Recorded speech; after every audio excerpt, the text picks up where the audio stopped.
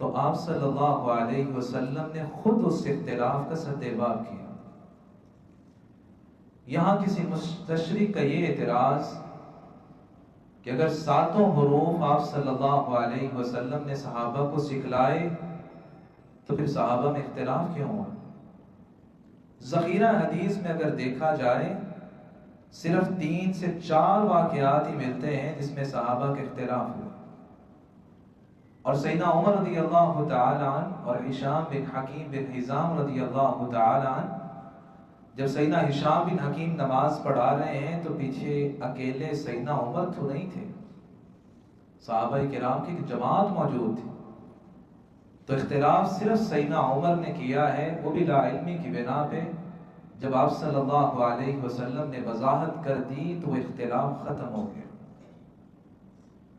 گزشتہ سے بواسطہ ہم نے علم قرات کا پہلا دور نبوی کو جانا، آج دوسرے دور کا آغاز کریں گے علم قرات دور صدیقی میں۔ نبی اکرم صلی اللہ علیہ وسلم کے چلے جانے کے بعد 13 ہجری میں سیدنا ابوبکر رضی اللہ تعالیٰ عنہ نے منصب خلافت سنبھالا۔ آپ کے ابتدائی دور میں ہی کچھ قبائل نے اسلام کو چھوڑ کے ارتداد کی راہ اختیار کر لی۔ کچھ نے کہا کہ زکوٰۃ کا حکم تو یہ تھا خذ من اموالہم صدقہ، کہ آپ صلی اللہ علیہ وسلم زکوٰۃ لیں گے، جب آپ نہیں رہے تو پھر زکوٰۃ کا حکم ختم ہو گیا، تو انہوں نے زکوٰۃ دینے سے انکار کر دیا۔ سیدنا ابوبکر رضی اللہ تعالیٰ عنہ نے ان کے خلاف جہاد کیا، اور تھوڑے ہی عرصے میں جزیرۃ العرب اسلام کے سائے تلے آ گئے۔ اس جہاد میں بہت سے مسلمانوں نے شرکت کی، جن میں کثیر تعداد میں قرۂ کرام تھے۔ خاص طور پہ وہ جنگ یمامہ جو مسیلمہ کذاب کے خلاف لڑی گئی، اس میں 70 قرۂ صحابہ شہید ہوئے۔ سیدنا انس رضی اللہ تعالیٰ عنہ بیان کرتے ہیں صحیح البخاری میں، انہ قتل منہم یوم احد 70 صحابہ احد کے دن شہید ہوئے، اور 70 صحابہ بئر معونہ میں شہید ہوئے، کہ جنہیں قراء اس وقت کہا جاتا تھا، اور آپ صلی اللہ علیہ وسلم نے قراء کے طور پہ ہی انہیں قبائل کی طرف روانہ کیا۔ و70 یوم الیمامہ، اسی طرح یمامہ جب مسیلمہ کذاب کے خلاف جنگ لڑی گئی، اس جنگ میں بھی 70 قرائے صحابہ شہید ہوئے۔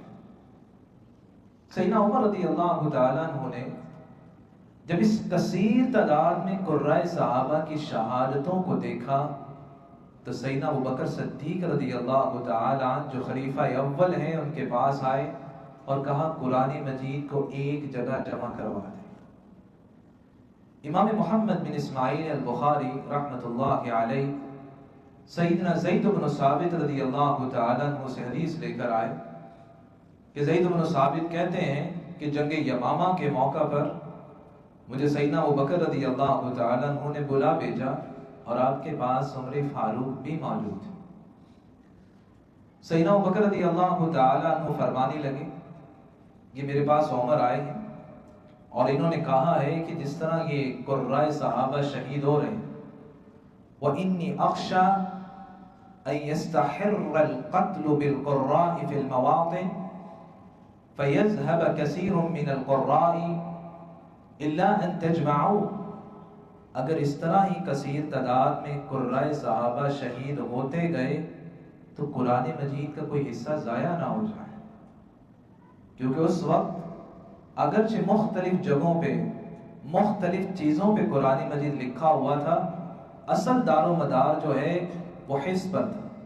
بل هو آیات بینات فی صدور الذین اوتوا العلم، یہ قرآن اور امت مسلمہ کا خاصہ ہے جو کسی اور کتاب اور امت کو حاصل نہیں ہوا۔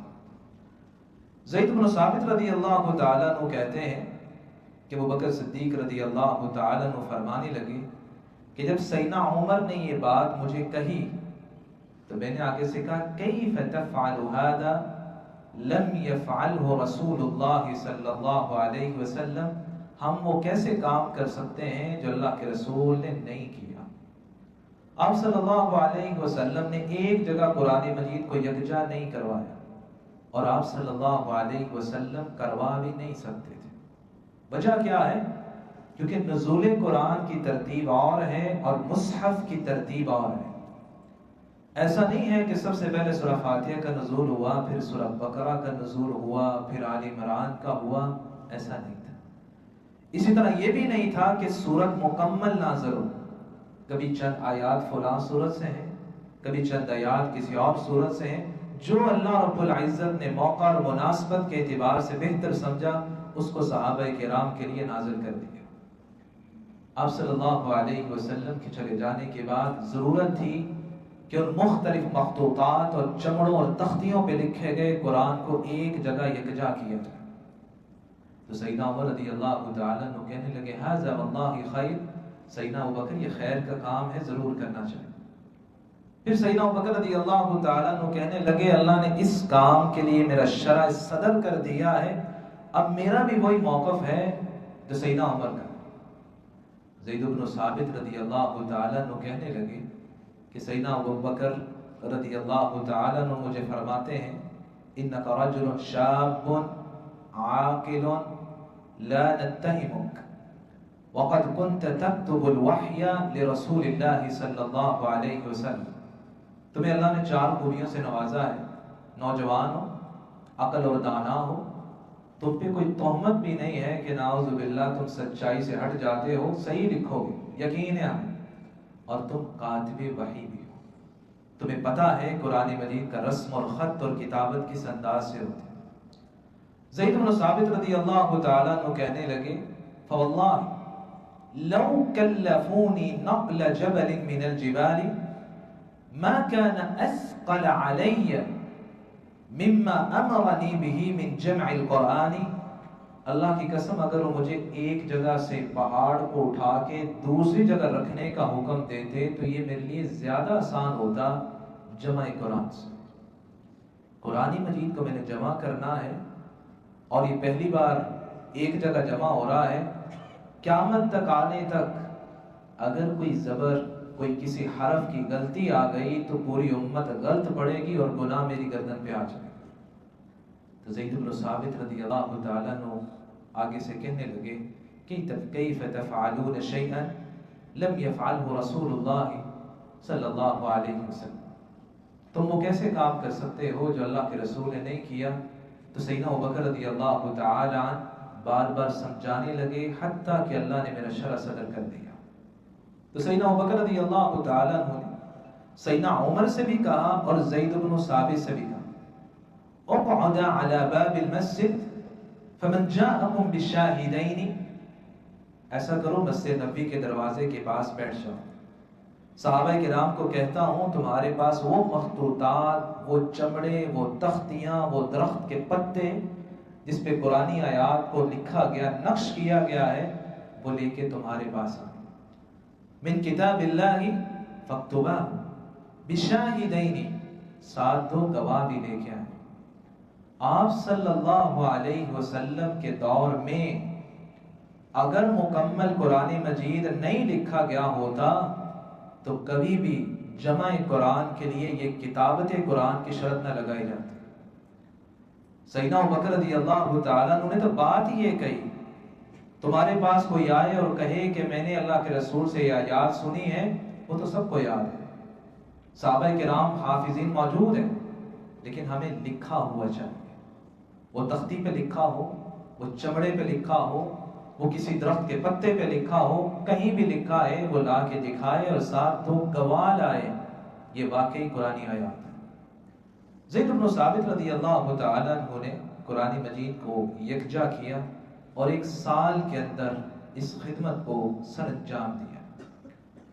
سیدنا ابوبکر رضی اللہ تعالی عنہ کے دور میں پھر قرآن مجید سور اور آیات کی ترتیب کے ساتھ ایک جگہ جمع ہو گیا اور اسے الصحف کا نام دیا گیا، اور بعض یہ موقف رکھتے ہیں کہ اس کا نام المصحف تھا، جبکہ صحیح بخاری کی حدیث مبارکہ اس کا انکار کرتی ہے۔ سیدنا انس رضی اللہ تعالیٰ عنہ کہتے ہیں حتی اذا نسخ الصحف فی المصاحف رد عثمان الصحف الى حفصہ، کہ انس بن مالک رضی اللہ تعالیٰ عنہ نے وہ اس مصحف، وہ صحیفے جو سیدنا ابوبکر نے تیار کیے تھے 2 مرتبہ بولا ہے، تو اس کے لیے الصحف کا ورڈ یوز کیا ہے کہ اسے الصحف کہا جاتا تھا۔ ابوبکر رضی اللہ تعالیٰ عنہ نے یہ صحف تیار کروائے اور آپ کی حیات طیبہ میں یہ آپ کے پاس موجود رہا۔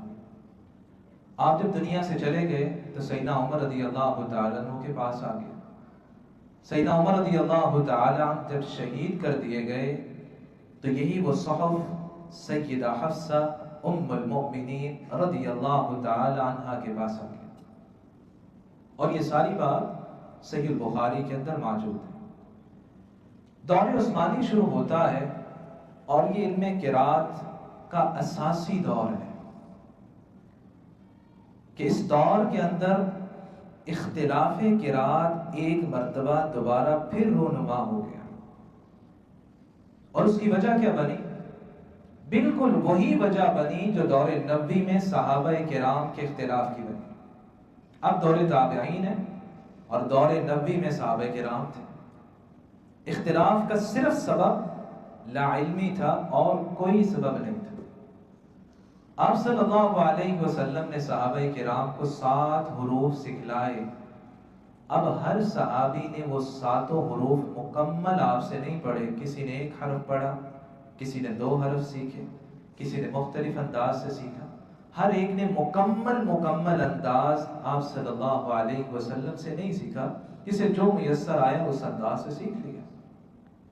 سیدنا عثمان رضی اللہ تعالیٰ عنہ کے دور میں مدینہ سے صحابہ کرام کو نکلنے کی اجازت ملی، جو سیدنا عمر نے اجازت نہیں دی تھی۔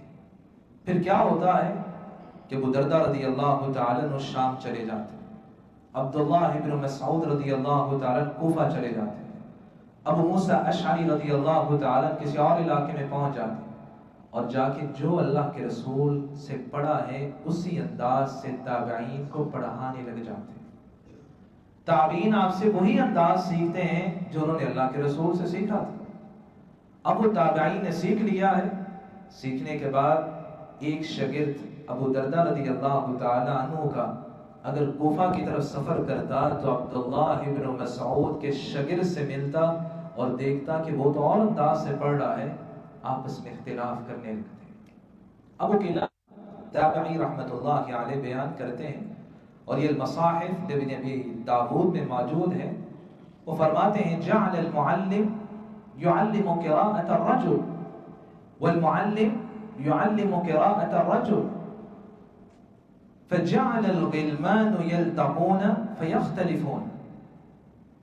مختلف قراء صحابہ کے شاگرد آپس میں جب ملتے تو اختلاف کرنے لگتے، اور یہ اختلاف اس وقت عروج پہ پہنچا کہ جب عراق کی فوج اور شام کی فوج آرمینیا اور آذربائیجان میں جہاد میں شریک ہو گئی۔ اہل شام جو ہیں وہ سیدنا ابو دردہ کی قرات پڑھتے ہیں، اور اہل عراق کے جو لوگ ہیں وہ سیدنا عبداللہ بن مسعود رضی اللہ تعالیٰ عنہ کی قرات پڑھتے ہیں۔ جب بھی نماز کا وقت آتا، اگر شامی فوج سے کوئی نماز کرواتا تو عراقی فوج کہتی یہ کیا پڑھ رہا ہے۔ اگر عراقی فوج میں کوئی نماز کرواتا تو شامی فوج میں سے اعتراض ہوتا۔ حذیفہ بن یمان رضی اللہ تعالیٰ عنہ نے اس اختلاف کو بانپا اور مدینہ کی طرف رخت سفر باندھا۔ مدینہ پہنچے، سیدنا عثمان رضی اللہ تعالیٰ عنہ کے پاس آئے، اور یہ جامع الترمذی کی روایت ہے، اور کہا یا امیر المؤمنین ادرک هذه الامة قبل ان يختلفوا في الكتاب كما اختلفت اليهود والنصارى۔ اے امیر المؤمنین امت کو سنبھالیے قبل اس کے کہ یہ قرآن مجید میں اسی طرح اختلاف کرنے لگے جس طرح یہود و نصارہ نے اپنی آسمانی کتابوں میں کیا۔ سیدنا عثمان رضی اللہ تعالی عنہ مسجد نبی میں پہنچتے ہیں، ممبر رسول پہ کھڑے ہوتے ہیں اور قسم دے کے پوچھتے ہیں میں تمہیں اللہ کا واسطہ دیتا ہوں، مجھے بتاؤ کس کس صحابی نے اللہ کے رسول سے یہ حدیث مبارکہ سنی ہے انزل القرآن علی 7 احرف۔ مجمع الزوائد کی روایت ہے فقاموا حتی لم یحصوا، اتنے صحابہ کھڑے ہو گئے کہ ان کا شمار کرنا ممکن نہیں تھا۔ کہ سیدنا عثمان رضی اللہ تعالیٰ عنہ کہنے لگے میں بھی گواہی دیتا ہوں کہ میں نے اللہ کے رسول صلی اللہ علیہ وسلم سے یہ قراءت کے متعلق حدیث نبویہ سنی. یہ وہ حدیث مبارکہ ہے جو تواتر لفظی رکھتی ہے.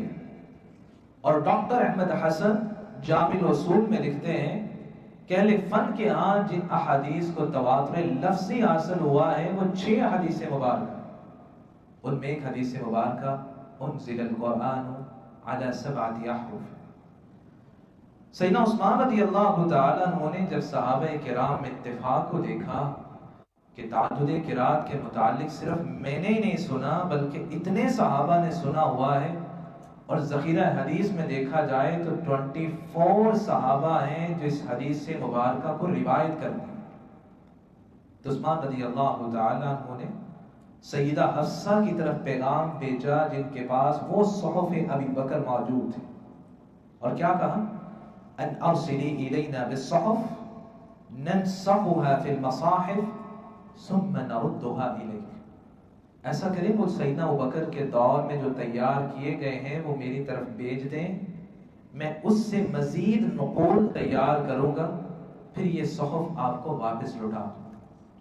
سیدہ حفصہ نے وہ صحف ابی بکر آپ کی طرف بھیج دی. تو سیدنا عثمان رضی اللہ تعالیٰ عنہ نے پھر 4 رکنی کمیٹی تشکیل دی، جن میں سب سے پہلے وہی زید بن ثابت تھے جنہوں نے سیدنا ابوبکر کے دور میں قرآن مجید کو جمع کیا. عبداللہ بن الزبیر تھے، اسی طرح سعید بن ابی العاص تھے، یہ 3 صحابہ کرام ہیں، اور عبد الرحمن بن حارث بن ہشام یہ تابعی ہیں. اور کیا حکم دیا فَنَسَخُوهَا فِي الْمَصَاحِفِ. یہ تو صحف ابی بکر ہیں، جو کچھ اس میں لکھا ہوا ہے اسی کو اٹھا کے مزید مصاحف تیار کر دو، مزید نقول تیار کر دو. انس رضی اللہ تعالیٰ عنہ صحیح البخاری کی حدیث ہے، فرماتے ہیں حتی اذا نسخوا الصحف فی المصاحف، یہ صحف ابی بکر جب ان سے مصاحف عثمانیہ تیار ہو گئے، اور چونکہ وہ تیار سیدنا عثمان رضی اللہ تعالیٰ عنہ نے کروائے تھے، تو مصاحف کی نسبت بھی سیدنا عثمان کی طرف ہونے لگی اور انہیں مصاحف عثمانیہ کہا جانے لگا. رد عثمان الصحف الى حفصہ، سیدنا عثمان نے وہ صحف ابی بکر سیدہ حفصہ کو واپس لوٹا دیا. وارسل الى كل افق بمصحف مما نسخوا، پھر جو مصاحف تیار کروائے تھے ان کو خلافت اسلامیہ کے بڑے بڑے شہروں کی طرف روانہ کر دیا. علم الرسم، اس علم کو اگر دیکھا جائے تو مصاحف عثمانیہ کی 6 تعداد ہے. 6 مصاحف عثمانیہ تیار کروائے گئے جو خلافت اسلامیہ کے بڑے بڑے شہروں کی طرف روانہ ہوئے. ان 6 مصاحف میں ایک مصحف سیدنا عثمان رضی اللہ تعالیٰ عنہ نے اپنے پاس رکھا، جس سے مصحف امام کا لقب دیا گیا، اور سیدنا عثمان اس سے خود تلاوت کیا کرتے تھے.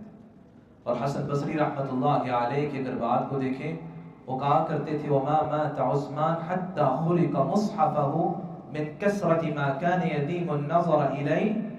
جب سیدنا عثمان دنیا سے گئے تو وہ مصحف سے اتنی زیادہ تلاوت کرتے تھے کہ اس مصحف کے اوراق بوسیدہ ہو چکے تھے.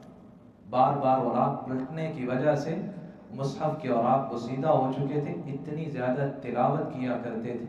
یہی کثرت تلاوت تھی کہ دنیا سے بھی گئے ہیں تو تلاوت قرآن کرتے ہوئے گئے ہیں.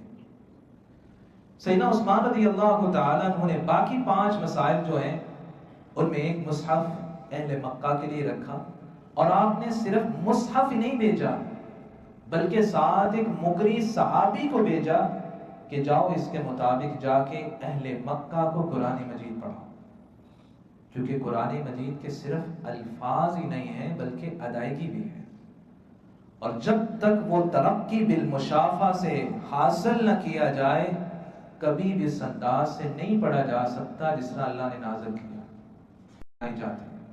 اور انہوں نے سیدنا عثمان رضی اللہ تعالیٰ عنہ سے قرآن مجید پڑھا، شام میں جا کے مصحف شامی کے مطابق قرآن مجید پڑھایا، اور انہی کے شاگردوں میں سیدنا حضرت عبداللہ بن عامر الشامی رحمت اللہ علیہ. ایک مصحف اہل بصرہ کو دیا گیا اور اس کے مقری سیدنا عامر بن عبد قیس رضی اللہ تعالیٰ عنہ بنایا گیا۔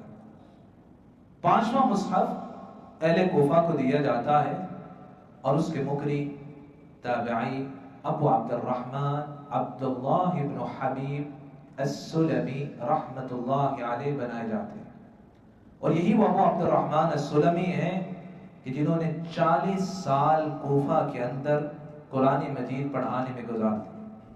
جب کسی نے کہا کہ آپ تو محدث بھی ہیں، کتب ستہ میں آپ کی احادیث نبویہ ذکر کردہ موجود ہیں، صحیح بخاری میں بھی ہیں، مسلم میں بھی ہیں، ابو داؤد، نسائی، ترمذی، ابن ماجہ، تمام کتب ستہ میں موجود ہیں اس تابعی کی، لیکن قرآن مجید پڑھانے میں زندگی لگاتے ہیں۔ جب سوال ہوا کہ آپ قرآن ہی کیوں پڑھاتے ہیں، باقی علوم کیوں نہیں پڑھاتے، کہتے جب سے سنی ہے یہ حدیث مبارکہ خیرکم من تعلم القرآن وعلم هذا الذي اقعدني هذا المقعد، جب سے حدیث سنی ہے بہترین تم میں وہ ہے جو قرآن پڑھتا ہے، پڑھ لیا ہے تو پڑھانے لگ جاتا ہے، اس حدیث نے مجھے اس مسند پہ بڑھا دیا ہے۔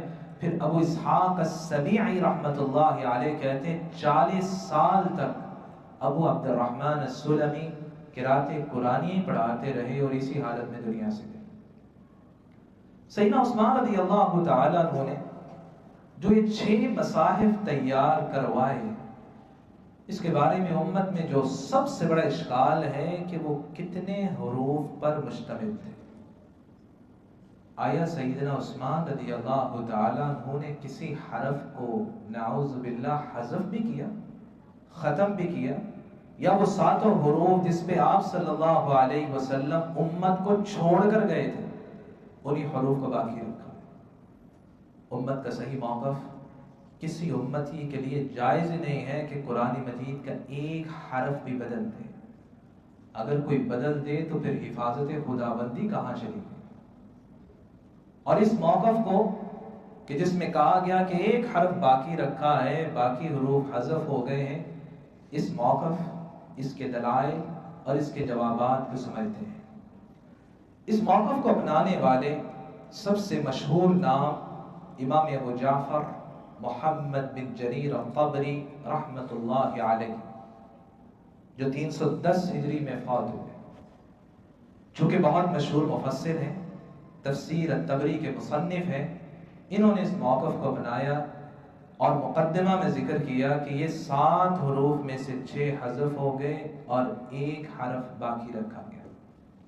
دلیل کیا ہے؟ جامع الترمذی میں سیدنا عثمان رضی اللہ تعالیٰ عنہ کا فرمان، قال عثمان للرهط القرشيين الثلاثة اذا اختلفتم انتم وزيد بن ثابت في شيء من القرآن فاكتبوه بلسان قریش فانما نزل بلسانه۔ یہ جامع الترمذی کی صحیح حدیث مبارکہ ہے کہ سیدنا عثمان رضی اللہ تعالیٰ عنہ نے وہ 4 رکنی کمیٹی جنہوں نے مصاحف عثمانیہ کو تیار کروایا، ان میں 3 قریشی تھے اور زید بن ثابت جو ہیں یہ انصاری اور خزرجی ہیں۔ قریشی کون ہیں؟ عبداللہ بن زبیر ہیں، سعید بن ابی العاص ہیں، اور تابعی عبد الرحمن بن حارث بن ہشام ہیں۔ یہ تینوں قریشی ہیں اور زید بن ثابت یہ بن خزرج سے تعلق رکھنے والے ہیں۔ کیا فرمایا؟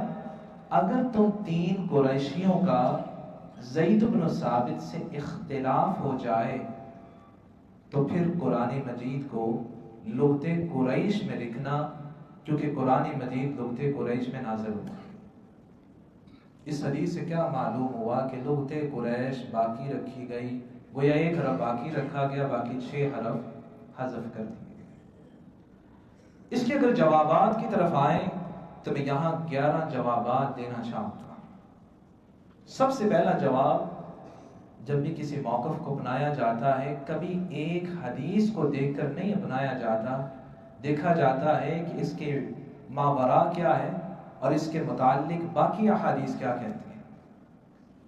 سیدنا عثمان رضی اللہ تعالیٰ عنہ کا یہ فرمان، اکتبوہ بلسان قریش، جب حقیقت کو پرکھا جاتا ہے تو سمجھ آتا ہے کہ آپ کا یہ فرمان قرآن مجید کی قراءات کے متعلق نہیں تھا، بلکہ رسم الخط کتابت قرآن کے بارے میں تھا کہ اگر قرآن مجید کو لکھنے میں تمہارا اختلاف ہو کہ اس حرف یہ تا لمبی لکھنی ہے کہ تائے مدورہ گول تا لکھنی ہے، یہاں جو ہے کسی حرف کو زائد رکھنا ہے یا نہیں، جس طرح اولئک علی ھدی من ربہم لکھا تو واو کے ساتھ ہے، اولئک علی ھدی من ربہم، یہاں واو سائلنٹ ہے، ہم اس کو اولئک نہیں پڑھتے۔ کتابت کے اندر اگر اختلاف ہو جائے تو پھر قبیلہ قریش کے انداز اور کتابت کو بنانا۔ امام ترمذی رحمۃ اللہ علیہ جہاں سیدنا عثمان رضی اللہ تعالیٰ عنہ کا یہ فرمان لے کر آئے، اس کے فوری بعد اسی نمبر کی حدیث میں ہی امام ابن شہاب الزہری رحمۃ اللہ علیہ کا قول لے کر آئے۔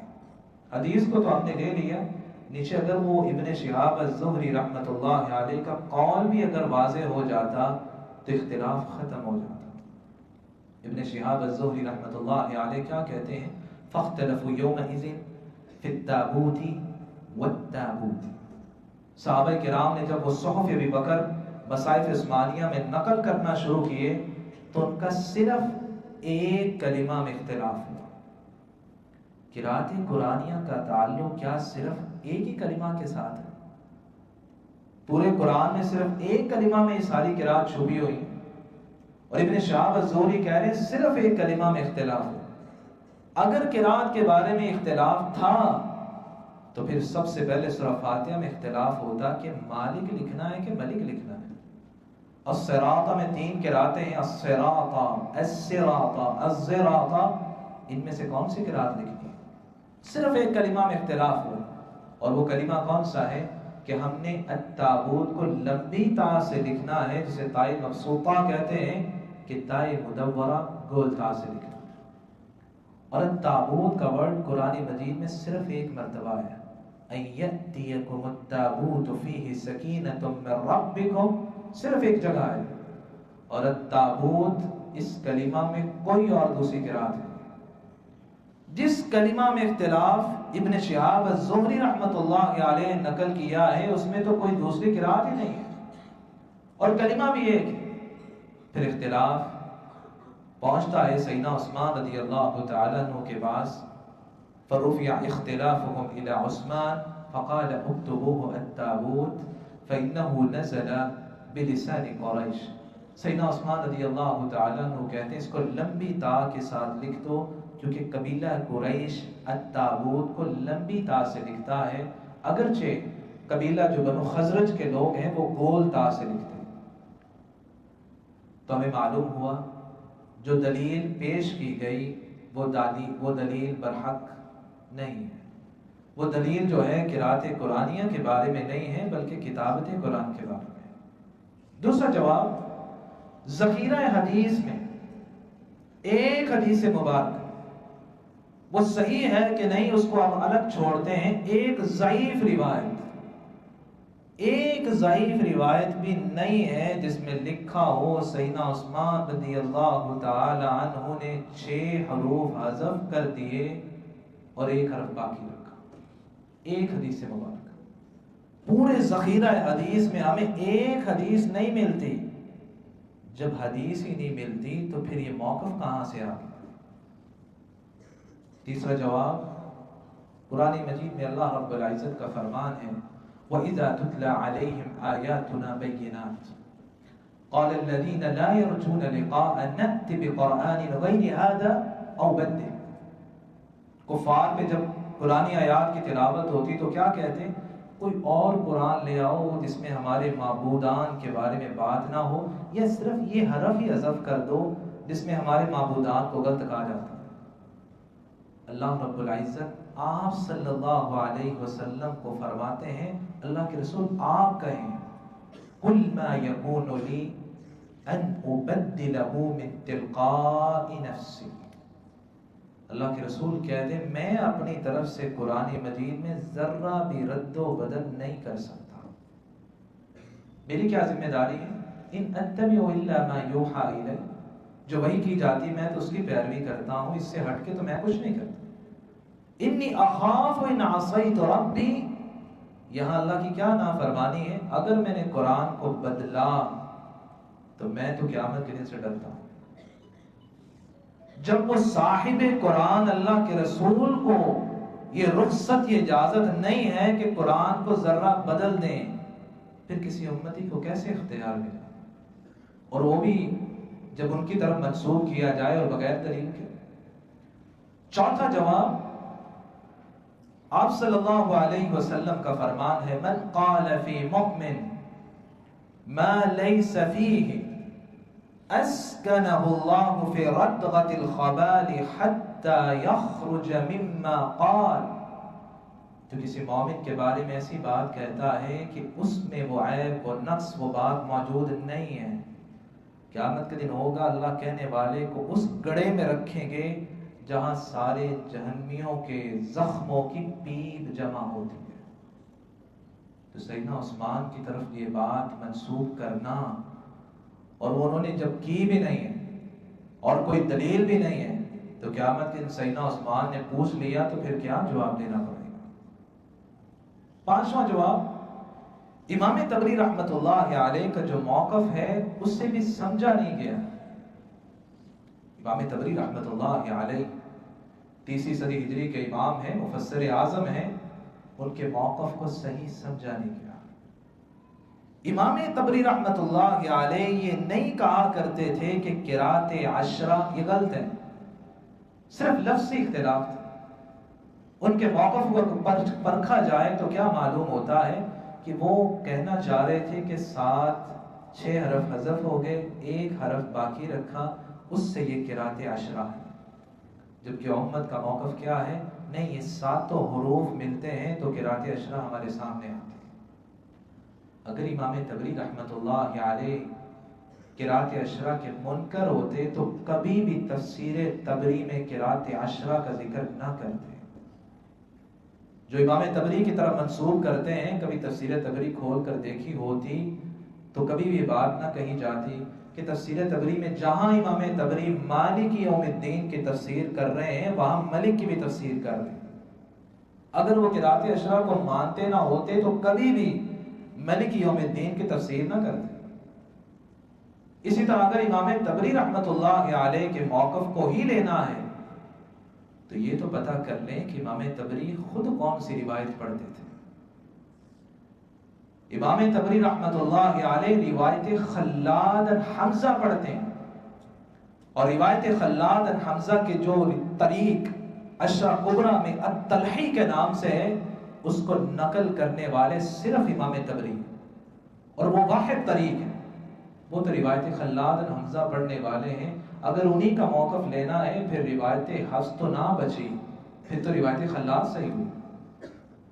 اور امام تبری رحمت اللہ علیہ خود کہتے ہیں کل ما صح عندنا من القراءة انه علمه رسول اللہ صلی اللہ علیہ وسلم۔ ہمارے نزدیک ہر وہ قراءت ٹھیک ہے جس پہ اللہ نے قرآن کو نازل کیا ہے اور اللہ کے رسول نے امت کو سکھلائی ہے۔ چھٹا جواب، امام محمد بن عبداللہ زرکشی رحمت اللہ علیہ فرماتے ہیں یہ ناممکن ہے کہ سیدنا عثمان رضی اللہ تعالی عنہ لوگوں کو ایسی قرات سے ایسی قرات سے منع کریں جس کا قرآن ہونا ہر صحابی کو علم تھا، اور وہ صحابہ کرام جو لا یخافون لومۃ لائم، اور سارے صحابہ متفق ہو گئے، یہ کیسے ممکن ہو سکتا ہے؟ ساتواں جواب، ابن حزم رحمت اللہ علیہ جب وہ بات کرتے ہیں تو پھر اخیر کر دیتے ہیں، کیا فرماتے ہیں؟ اما قول من قال ابطل الاحرف الستہ فقد کذب من قال ذلك۔ جو یہ کہتا ہے 6 حروف حذف ہو گئے ہیں تو وہ تو اپنی بات میں جھوٹا ہے، وہ سچ نہیں بول رہا۔ 8واں جواب، سیدنا عثمان رضی اللہ تعالیٰ عنہ سے پوچھ لیتے ہیں کوئی حرف حذف تو نہیں کیا؟ عبداللہ ابن زبیر رضی اللہ تعالیٰ عنہ فرماتے ہیں، اور یہ جمع عثمانی کی جو 4 رکنی کمیٹی ہے اس کے ممبر ہیں، عبداللہ بن زبیر رضی اللہ تعالیٰ عنہ سیدنا عثمان رضی اللہ تعالیٰ عنہ کے پاس آئے اور کہنے لگے والذین یتوفون منکم ویذرون ازواجا، وصیۃ لازواجہم متاعا الی الحول غیر اخراج، کہ یہ حدیث، یہ آیت مبارکہ جو ہے قد نسختها الآیۃ الاخرى فلم تکتبها او تدعاها، کہ یہ آیت مبارکہ جو ہے آیت میراث کے ساتھ منسوخ ہو چکی ہے، تلاوت موجود ہے، حکم منسوخ ہو چکا ہے کہ پہلے یہ تھا جب وراثت کے احکام نازل نہیں ہوئے کہ جانے والا اپنی گھر والی کے لیے 1 سال کے لیے وصیت کر کے جائے کہ اسے خرچہ پانی دیا جائے اور گھر میں رکھا جائے، لیکن جب وراثت کے احکام آئے تو عورت کا وراثت میں حصہ مقرر کر دیا گیا اور یہ آیت حکماً منسوخ ہو گئی۔ کہتے میں نے کہا سیدنا عثمان رضی اللہ تعالیٰ عنہ سے کہ جب یہ آیت حکماً منسوخ ہے تو آپ نے اس کو قرآن سے نکال کیوں نہیں دیا، پھر لکھا کیوں ہے؟ تو سیدنا عثمان کہنے لگے یا ابن اخی لا اغیر شیئا من مکانی، یہ بات بہت بڑی فرمائی، لا اغیر شیئا من مکانی، بتیجے میں نے قرآن مجید کی کسی بھی چیز کو اس کی جگہ سے بدلا نہیں ہے، جس پہ آپ صلی اللہ علیہ وسلم امت کو چھوڑ کے گئے میں نے باقی رکھا، کوئی رد و بدل نہیں کیا۔ زید بن ثابت رضی اللہ تعالی عنہ 9ویں جواب کی طرف آتے ہیں اور یہ جمع عثمانی کے ایڈیٹر ہیں اور یہ 4 رکنی کمیٹی کے ممبر بھی ہیں۔ زید بن ثابت رضی اللہ تعالی عنہ کہتے جب مصائف عثمانیہ تیار ہو گئے تو میں نے ایک طرف مصائف عثمانیہ کو رکھا اور ایک طرف وہ صحف ابی بکر رکھے جس میں تو کسی نے اختلاف نہیں کیا کہ ان میں کوئی حرف حذف تھا، اس کو ایک طرف رکھا اور ایک طرف مصائف عثمانیہ کو رکھا۔ فعرضت المصحف عليها فلم يختلفا في شيء، شرح مشکل الآثار میں امام طحاوی رحمۃ اللہ علیہ یہ زید بن ثابت رضی اللہ تعالیٰ عنہ کا قول لے کر آئے، کہتے ہیں فعرضت المصحف علیها فلم يختلفا في شيء، میں نے یہ صحف ابی بکر کو مصائف عثمانیہ پہ پیش کیا، آپس میں کمپیریزن کیا، مجھے ذرہ برابر کوئی اختلاف نظر نہیں آیا، جس طرح صحف ابی بکر تھے اسی طرح مصائف عثمانیہ تیار ہو گئے۔ 10واں جواب، اگر سیدنا عثمان رضی اللہ تعالیٰ عنہ نے کسی حرف کو حذف کیا تھا، قرات اگر ختم کی تھی، پھر یہ 6 مصاحف یکجا ہونے چاہیے، تمام مصاحف عثمانیہ کی کتابت ان کے اندر جو قرات قرآنیہ لکھی گئی وہ سب ایک طرح ہونی چاہیے، جبکہ علم الرسم یہ مکمل باب ہے، مکمل علم ہے جس کے اندر اسی بات کا ذکر ہوتا ہے کہ مصحف مدینہ میں کس طرح لکھا ہوا تھا، مصحف شامی میں کیسے تھا، مصحف کوفی میں کیسے تھا اور مصحف مکی میں کیسے تھا۔ قرآن مجید میں اللہ رب العزت کا فرمان تجری من تحتها الانہار مصحف مکی میں تھا، اور باقی مصاحف میں تجری تحتها الانہار۔ وسارعوا الى مغفرہ مصحف شامی میں سارعوا الى مغفرہ۔ وقال موسیٰ ربی اعلم مصحف کوفی میں قال موسیٰ ربی اعلم تھا۔ ولا يخاف عقباها مصحف مدنی میں فلا يخاف عقباها۔ یہ اختلاف کہاں سے آ گیا؟ اگر سیدنا عثمان رضی اللہ تعالیٰ عنہ نے قرات کو ختم کیا تھا۔ آخری جواب، کسی کا یہ کہنا کہ روایت حفصی وہ ہے جو لغت قریش ہے، کیونکہ سیدنا عثمان نے لغت قریش کو چونکہ باقی رکھا تھا اور یہ روایت حفص یہ لغت قریش ہے، حقیقت اس کے برعکس ہے۔ روایت حفص میں کتنے ہی کلمات ہیں جو لغت قریش کے مخالف ہیں، باقی قبائل کے موافق ہیں۔ قرآن مجید میں اللہ رب العزت کا فرمان اور بارہا یہ کلمہ آیا علیہم، الیہم، لدیہم، فیہم۔ لغت قریش علیہم میں، فیہم میں، لدیہم ہے، جبکہ علیہم ہا کے کسرہ کے ساتھ یہ قبیلہ قیس، تمیم اور بنی سعد کے لوگ ہیں۔ اسی طرح اللہ رب العزت کا فرمان یرید اللہ بکم اليسر ولا یرید بکم العسر، الیسر العسر، یہ دونوں کلمات قرآن مجید میں بہت سی جگہوں پر آئے، جیسے ان مع العسر یسرا، قبیلہ قریش کی جو لغت ہے وہ ان مع العسر یسرا ہے جو قرات ابی جعفر ہے، جبکہ یہ سین کے سکون کے ساتھ یہ لغت تمیم اور لغت اسد ہے۔ اسی طرح اللہ رب العزت کا فرمان یحسبهم الجاہل ولا تحسبن اللہ غافلا، بارہا یہ کلمہ قرآن مجید میں آیا، یہاں سین کے فتح کے ساتھ یہ قبیلہ بنی تمیم کی لغت ہے، جب کہ اہل حجاز جن میں قبیلہ قریش بھی شامل ہے وہ تو یحسبهم الجاہل، یہ ان کی لغت ہے جو کہ قرات نافع میں بھی موجود ہے، وَلَا تَحْسِبَنَّ اللَّهَ غَافِلًا عَمَّا يَعْمَلُ الظَّالِمُونَ، یہاں بھی اگر لغت قریش کو دیکھا جائے تو وہ سین کے کسرہ کے ساتھ ہے، جبکہ روایت حفص سین کے فتح کے ساتھ ہے۔ مصاحف عثمانیہ اور صحف ابی بکر دونوں کے درمیان پھر فرق کیا ہے؟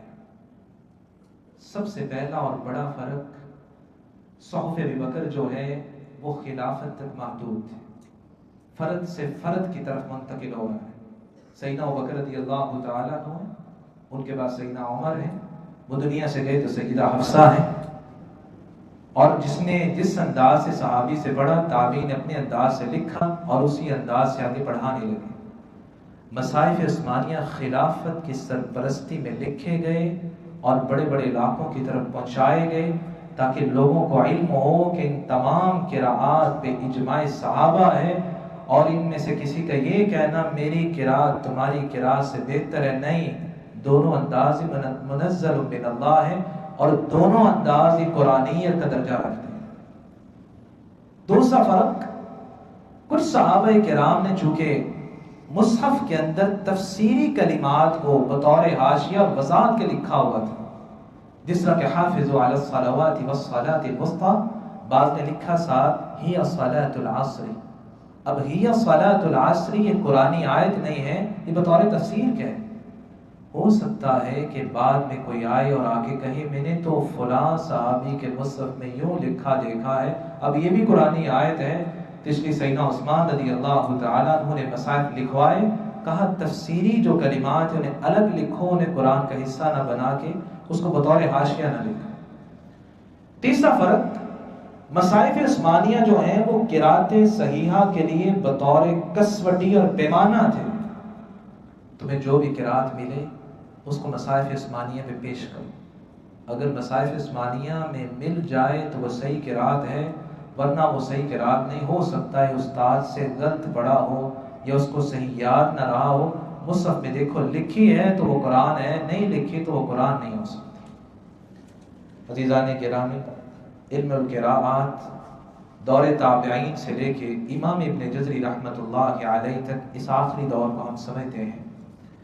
سیدنا عثمان رضی اللہ تعالیٰ عنہ نے جب یہ 5 مصاحف خلافت اسلامیہ کے بڑے بڑے 5 شہروں کی طرف روانہ کر دی، جب یہ مصاحف ان علاقوں میں پہنچتے ہیں تو بہت سے لوگ اس کے پڑھنے اور پڑھانے کی طرف مگن ہو جاتے ہیں۔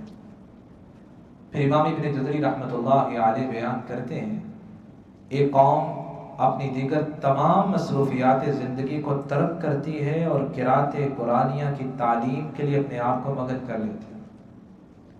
انہوں نے قرات قرآنیہ کو سیکھنے میں اتنی زیادہ محنت کی کہ وہ اس علم میں قرات کے امام بن گئے اور قرات قرآنیہ کو ان کی طرف منسوب کیا جانے لگا۔ جس طرح کہ امام نافع رحمۃ اللہ علیہ مدینہ میں 70 سال مسجد نبوی میں بیٹھ کے قرات قرآنیہ پڑھاتے ہیں، جو ان سے پڑھنے والا آیا کہا یہ امام نافع کا انداز ہے، اس انداز کو امام نافع کی طرف منسوب کر دیا گیا تو قرات نافع بن گئی۔ مکہ کے اندر امام ابن کثیر رحمۃ اللہ علیہ سب سے بڑے قاری سمجھے جاتے ہیں، اگرچہ اور بھی قراء ہیں لیکن ان پہ زیادہ اعتماد تھا۔ ان سے پڑھنے والوں نے کہا یہ انداز امام ابن کثیر کا ہے اور یہ انداز ان کی طرف منسوب ہونے لگا۔ اب یہ نہیں ہے کہ امام ابن کثیر رحمۃ اللہ علیہ نے اس قرات کو گڑھا ہے نعوذ باللہ، یا پھر ان کے اپنی قیاس اپنے رائے اجتہاد کا حصہ تھا، نہیں، سید عبداللہ ابن کثیر مکی رحمۃ اللہ علیہ نے جس طرح اپنے اساتذہ سے پڑھا اسی انداز سے آگے پڑھایا۔ پڑھنے والوں نے کہا یہ انداز میں نے فلاں استاد سے پڑھا ہے اور وہ ایک قرات کی شکل اختیار کرتا گیا۔ اسی طرح بصرہ ہے، شام ہے اور کوفہ کے علاقوں میں کبار قراء کی طرف قرات قرآنیہ کی نسبت کی جانے لگی۔ علم القراءت میں سب سے پہلی کتاب ابو سلیمان یحییٰ بن یعمر عدوی رحمۃ اللہ علیہ جو کہ 90 ہجری میں فوت ہوئے ہیں، انہوں نے سب سے پہلے علم قرات پہ کتاب لکھی. اور کیا کیا؟ اس کے اندر جو انہیں اپنے اساتذہ سے مختلف انداز میں کلمات میں قرات ملی، اس کو یکجا کیا، ایک جگہ جمع کر دیا. یہ یحییٰ بن یعمر وہی ہیں جنہوں نے حجاج بن یوسف کے دور میں قرآن مجید میں نقطے لگائے تھے. یہ یحییٰ بن یعمر وہی ہیں جو ابو الاسود الدؤلی کے شاگرد ہیں. وہ ابو الاسود الدؤلی جنہوں نے سیدنا معاویہ رضی اللہ تعالیٰ عنہ کے دور میں قرآن مجید پہ حرکات لگائی تھی. پھر اس کے بعد قرات قرآنیہ پہ بے شمار کتابیں لکھی جانے لگی، حتیٰ کہ امام ابو بکر احمد بن موسیٰ بن عباس بن مجاہد رحمت اللہ علیہ جو 324 ہجری میں فوت ہوئے، انہوں نے کتاب السبعہ کے نام سے کتاب لکھی. کیا کیا انہوں نے؟ مکہ پہنچے، جا کے دیکھا کہ لوگ سب سے زیادہ کس کے انداز کی قرات پڑھتے ہیں. دیکھا امام ابن کثیر مکی کی قرات پڑھی جا رہی ہے، ایک انداز ان کا لے لیا. مدینہ میں گئے تو دیکھا امام نافع پڑھے ہیں، ان کی قرات کو لے لیا. بصرہ گئے تو دیکھا وہاں امام ابو عامر زبان بن علا بصری کی قرات پڑھی جاتی ہے، ایک انداز ان کا لے لیا. شام پہنچے تو دیکھا امام ابن عامر شامی سب سے بڑے قاری ہیں، ان کا ایک انداز لے لیا. کوفہ گئے تو دیکھا وہ تو قرات کا گڑھ ہے، وہاں امام عاصم ہیں. وہ دنیا سے گئے تو امام حمزہ ہیں، وہ دنیا سے گئے تو علی بن حمزہ الکسائی الکوفی ہیں. ان 3 قراء کی قرات کو لے لیا تو یہ ائمہ سبع بن گئے، اور کتاب السبعہ کے نام سے انہوں نے کتاب تصنیف کر دی. پھر اس کے بعد 7 کے عدد کو دیکھتے ہوئے مزید کتابیں لکھی گئیں، حتیٰ کہ امام ابو عمر عثمان بن سعید الدانی رحمت اللہ علیہ جو کہ 444 ہجری میں فوت ہوئے، انہوں نے التیسیر فی القراءات السبع کے نام سے کتاب لکھی. اور اللہ نے اس کتاب کو شہرت دی تو امام شاطبی رحمت اللہ علیہ کے اس کتاب اور دیگر اضافات کو نظم کرنے کی وجہ سے دی، جسے آج دنیا الشاطبیہ کے نام سے جانتی ہے. امام قاسم بن فیرم بن خلف الشاطبی رحمت اللہ علیہ نے حرز الامانی و وجہ التعانی اس نام سے التیسیر اور دیگر اضافات کو نظم کیا، اور امت کے لیے قرات سبع کو آسان بنا کے پیش کر دیا. اور آج دنیا میں قرات سبع پڑھی جاتی ہے تو اسی کتاب کے مطابق پڑھی جاتی ہے. 4 صدی ہجری میں امام ابن مجاہد رحمت اللہ علیہ ان کی کتاب کے سے ایک اشکال پیدا ہو گیا، اور 4 صدی ہجری میں ہوا ہے تو اس کا مطلب آج سے 1000 سال پہلے ہوا. کیا اشکال پیدا ہوا؟ لوگوں نے سمجھنا شروع کر دیا کہ یہ قرات سبع ہیں اور یہ حدیث میں احرف سبع ہیں، تو یہ قرات سبع ہی احرف سبع ہیں، باقی کوئی قرات صحیح نہیں ہے. جس طرح کہ امام جعفری رحمت اللہ علیہ کہتے ہیں فَزَلَّ بِهِ الْجَمُّ الْغَفِيرُ فَجَهَّلَ. بہت سے لوگ اس مغالطے کا شکار ہوئے. قرآن نے کیا کیا؟ پھر 7 کے عدد کو چھوڑ کر مختلف اعداد میں کتابیں لکھی، جن میں سب سے مایہ ناز 2 کتابیں امام ابن جزری رحمت اللہ علیہ کی کتاب ہے، جو کہ 830 ہجری میں دنیا سے گئے. انہوں نے قرات ثلاثہ پہ کتاب لکھی تحبیر التیسیر، پھر خود ہی اس کتاب کو نظم کیا اور اس کا نام الدرۃ المضیہ رکھا، جسے آج قرات ثلاثہ پڑھی جاتی ہے. قرات ثلاثہ امام ابو جعفر، امام یعقوب خلف العاشر، ان 3 قراء کی قرات کو جمع کیا جائے تو قرات ثلاثہ بنتی ہے. اور شاطبیہ میں وہ جو ابن مجاہد نے، پھر بعد میں امام دانی نے، اور اسی کو نظم کیا امام شاطبی نے، اس کتاب کو لیا جائے تو قرات سبع ہے. جب دونوں کو جمع کر دیا جائے تو یہ قرات عشرہ ہے. اور اگر آپ کو یہ سننے کو ملے یہ قرات سبع و عشرہ ہے، اس کا مطلب یہ نہیں ہوتا کہ 17 قراتیں ہو گئی ہیں. نہیں، وہ امام شاطبی کی 7 قراتیں، اس کے ساتھ 3 کو ایڈ کیا تو یہ 10 قراتیں ہو گئی ہیں. سبع و عشرہ ہے، سبع عشرہ نہیں ہے. امام ابن جزری رحمت اللہ علیہ نے پھر 10 قراء پہ ایک الگ کتاب لکھی اور اس کا نام النشر فی القراءات العشر رکھا، جس کے اندر یہی وہ 7 قراء جن کو امام شاطبی نے نظم کیا ہے انہی کو مزید لیا اور اس کے اندر وہی قرات ثلاثہ کے 3 امام شامل کیے اور الگ مکمل کتاب قرات عشرہ پہ لکھ دی.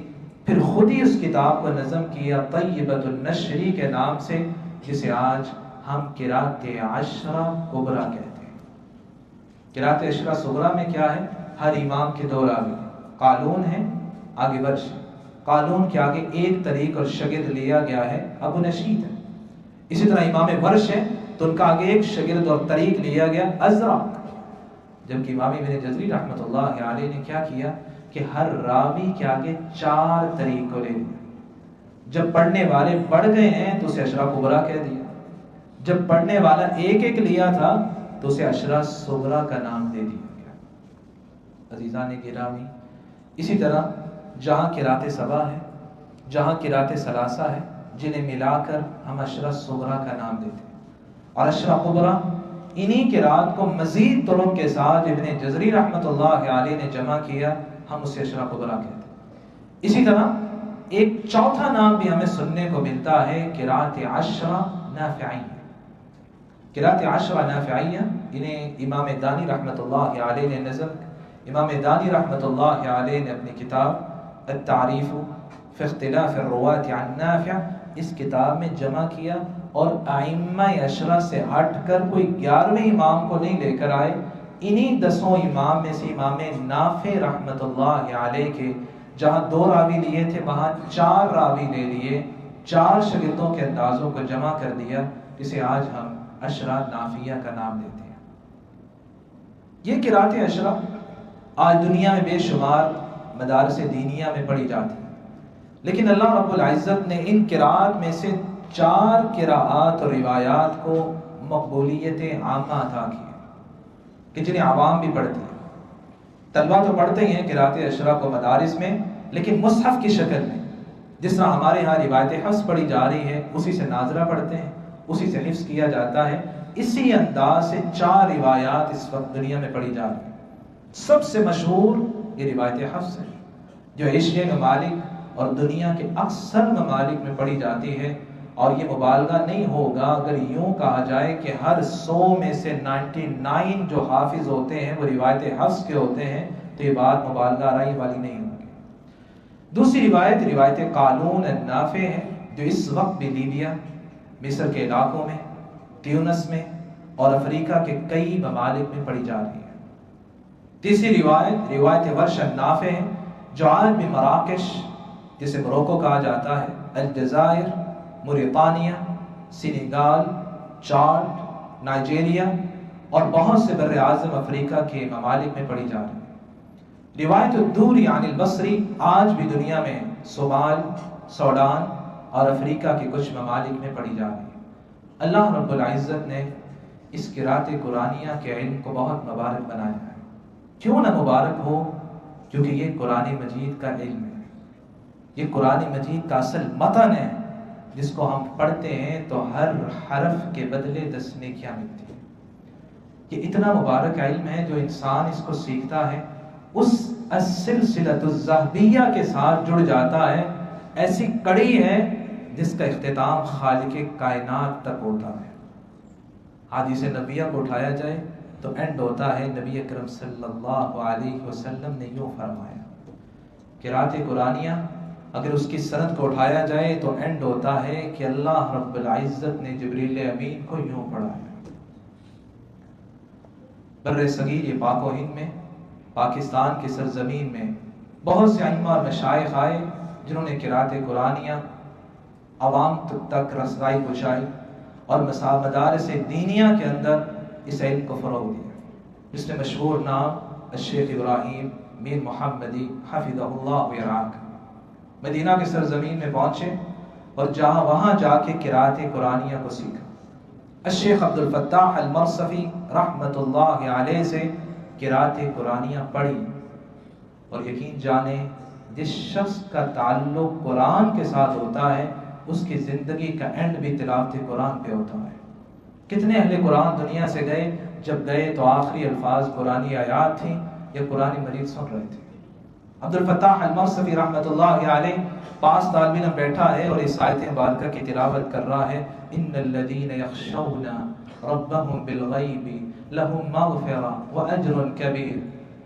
وہ لوگ جو اللہ سے بن دیکھے خوف کھاتے ہیں، خشیت رکھتے ہیں، ان کے لیے تو بخشش اور اجر کبیر ہے۔ جب یہ تلاوت کی جا رہی تھی طبیعت خراب ہوئی اور فوری اللہ کے پاس چلی گئی۔ عبدالفتاح الموصفی رحمۃ اللہ علیہ نے الشیخ احمد عبدالعزیز الزیات رحمۃ اللہ علیہ سے پڑھا، انہوں نے الشیخ عبدالفتاح حنیدی سے پڑھا، انہوں نے محمد بن احمد المتولی سے پڑھا، جنہیں آج محقق القراءات کہا جاتا ہے۔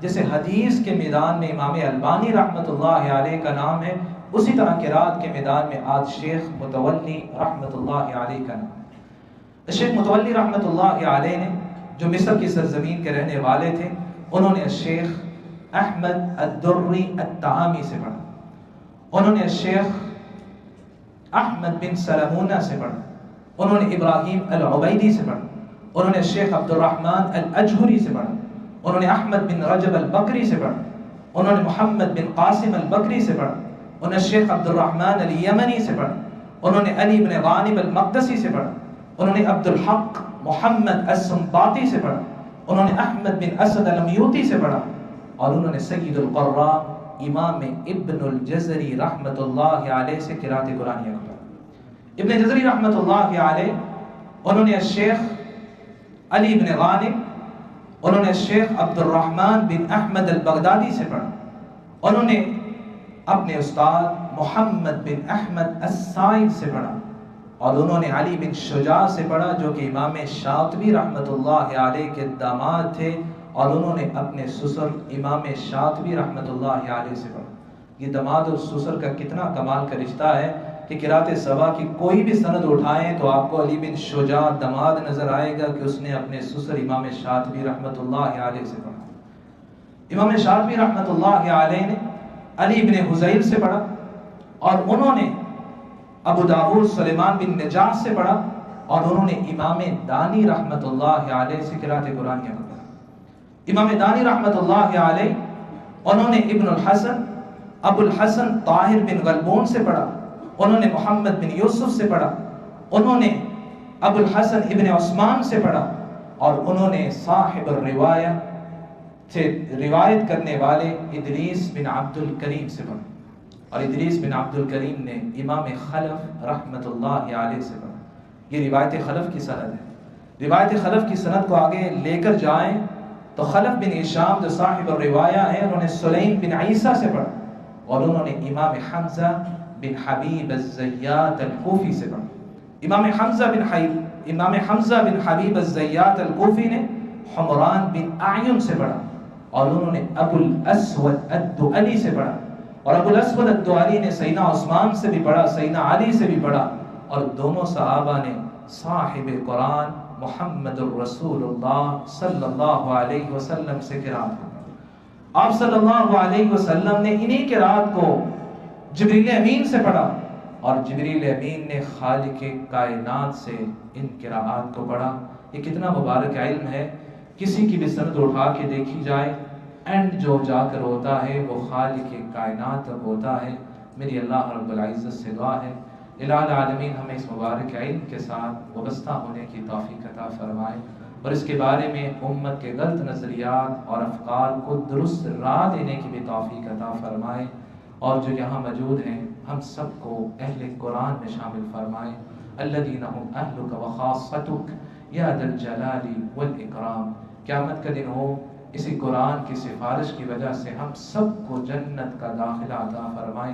اقول ما تسمعون واستغفر الله لي ولكم ولسائر المسلمين من كل ذنب فاستغفروه انه هو الغفور الرحيم۔